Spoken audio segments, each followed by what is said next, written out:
Wassim. Last but not least, Monsieur l'ambassadeur du Yémen, on a beaucoup parlé de votre pays.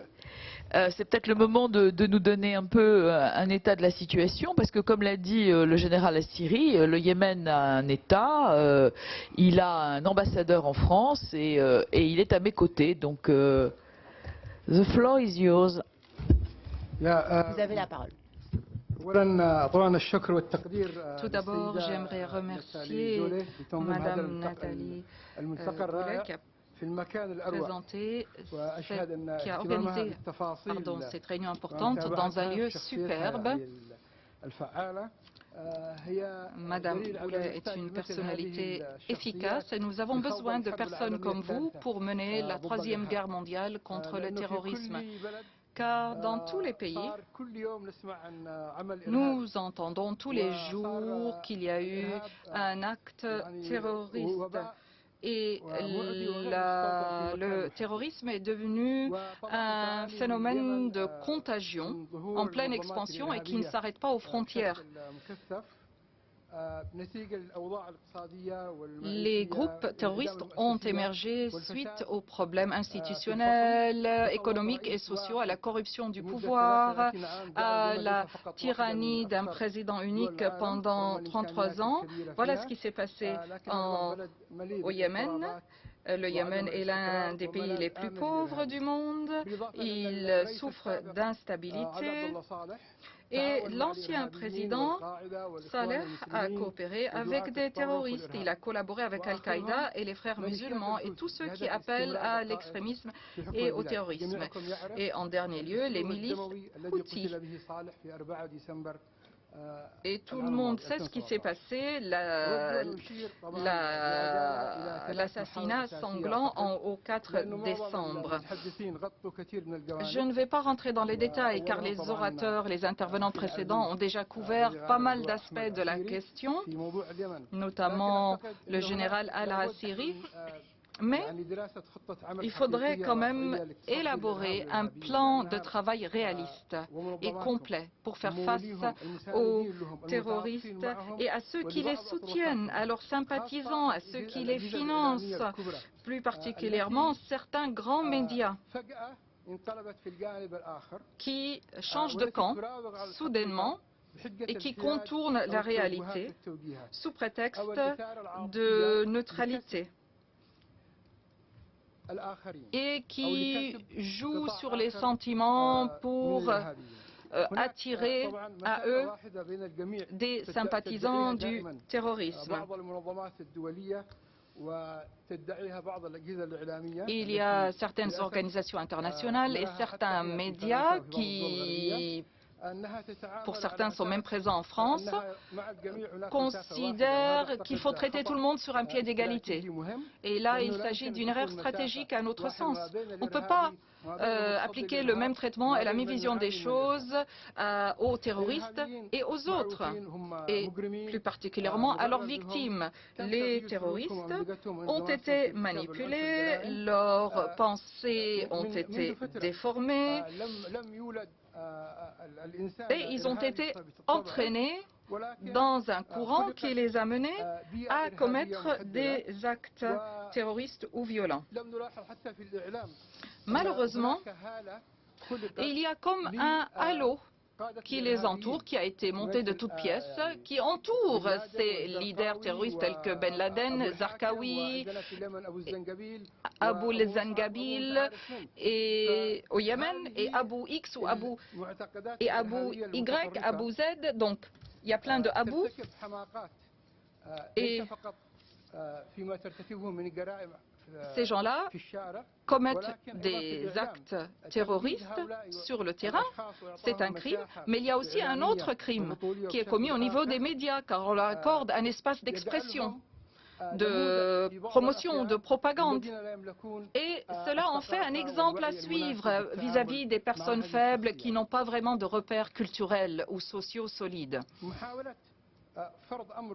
Le fait d'imposer un fait accompli par la force et la violence, si cela persiste, dans une région ou dans un pays, ce phénomène va s'ancrer plus profondément et deviendra un phénomène récurrent. Malheureusement, certains gouvernements et certains politiques ont commis des erreurs sous prétexte de neutralité. Et la technologie a évolué. Depuis l'époque des problèmes en Afghanistan, il y a 20 ans, et cette évolution rapide de la technologie, on le voit en Syrie et en Irak, et ce qu'ont fait les Houthis au Yémen, car ils ont pris position de 30% du territoire. Nous devons faire face à ce spectre du terrorisme qui vise à soumettre l'homme à la force des armes et de la violence. Il ne faut pas que l'on considère qu'il s'agit d'un problème simple ou simpliste au Yémen. Il ne s'agit pas là d'un problème politique au sens propre du terme. C'était le cas pour les talibans, pour Daesh et pour Boko Haram. Donc, les Houthis ne représentent pas un problème ou un phénomène politique. Il y a des organisations islamiques interdites qui peuvent s'implanter dans certains pays ou agir dans certains pays, et elles aspirent au pouvoir par tous les moyens, quel qu'en soit le prix. Et ces groupes utilisent tous les moyens possibles et imaginables et accueillent favorablement toutes les alliances qu'ils peuvent créer avec d'autres groupes afin d'arriver au pouvoir. Le terrorisme n'est pas un phénomène personnel ou individuel. Il s'agit d'une tendance, d'une orientation. Les Houthis au Yémen, au départ, sont limités en nombre et ils représentent quelques milliers au sein d'un pays de 27 millions d'habitants. Cependant, ils pratiquent le terrorisme sous ses pires formes et expressions et prétendent avoir un droit dynastique et divin au pouvoir. C'est ce qu'avaient déjà fait les talibans et Daesh, entre autres. Les organisations terroristes et extrémistes que vous connaissez, toutes celles que vous connaissez, on constate que personne ne veut reconnaître les aider, ne veut admettre les aider ou les soutenir, sauf par derrière et de manière détournée et cachée. Sauf pour ce qui est du Hezbollah. Là, le soutien apporté par l'Iran au Hezbollah est clair et net et visible par tous. Et il n'y a même pas besoin d'avoir recours à des prétextes ou des raisons pour justifier cela de leur part. Les Houthis, qui sont les Ansar Allah, comme ils s'appellent, ils n'arrivent pas à réaliser leurs objectifs, ils n'arrivent pas à dominer le Yémen tout entier et ils n'arrivent pas à créer un État dans l'État, comme cela a été vu au Liban. Et ils n'ont pas vraiment de projet politique clair et net avec lesquels on pourrait traiter afin d'arriver à une solution pacifique. Il s'agit simplement de quelques slogans désespérés, extrémistes, mort à l'Amérique, mort à Israël, et que la malédiction s'abatte sur les Juifs. Et jusqu'au jour d'aujourd'hui, ces gens-là n'ont tué que des Yéménites. Et lorsqu'ils kidnappent un citoyen étranger, ils le relâchent contre espèce sonnante et trébuchante.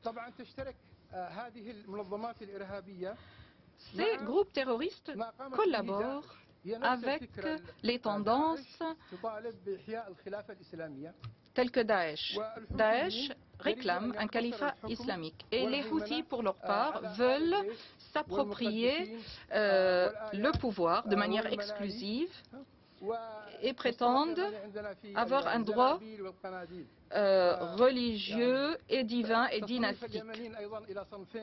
Et ils répartissent les citoyens yéménites en plusieurs ou en deux catégories, la catégorie privilégiée et la catégorie inférieure.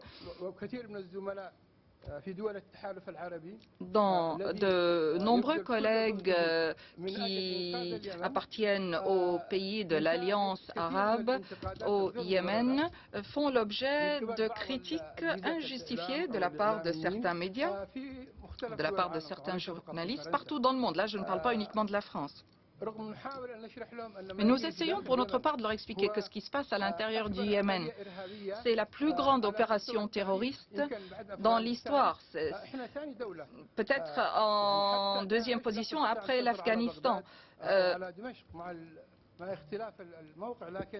Il ne s'agit pas là de comparer notre situation avec ce qui s'est passé à Bagdad et à Damas, mais pour ce qui est du Yémen et de Sanaa, les Houthis ont commis des crimes innombrables. Ce sont eux la raison de la détérioration de la situation au Yémen, la détérioration des conditions de vie et de la famine au Yémen.